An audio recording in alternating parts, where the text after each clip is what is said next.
நான் வந்து 3 வேளையும் சாப்பிட்டு தான் ஸ்கூலுக்கு போனேன். ஏன்னா எங்க அப்பா ஒரு வேளை சாப்பிட்டுட்டு ஸ்கூலுக்கு போய் படிச்சதுனால. ஸோ ஒரு தலைமுறையில ஒருத்தர் படிச்சா அதுக்கு அடுத்து வர தலைமுறைகள் எல்லாம் நல்லா இருக்கும்ன்றதை நான் என் குடும்பத்துல இருந்து பார்த்திருக்கேன்.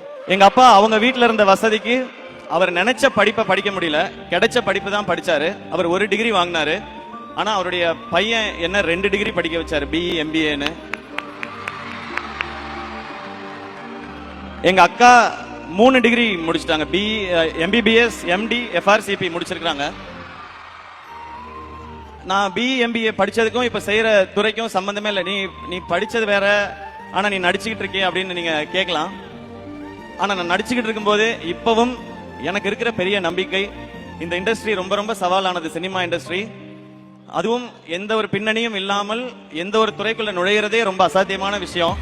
அப்படி அந்த துறைக்குள்ள நுழைஞ்சு அங்க சவால் வரும்பொழுதெல்லாம் எனக்கு இருக்கிற ஒரே தைரியம், என்கிட்ட 2 டிகிரி இருக்கு, இங்க இருந்து அமிச்சிட்டீங்கன்னா நான் ஏதாவது ஒரு வேலை செஞ்சாவது என்னால பொழைச்சிக்க முடியும் அப்படின்றதுதான்.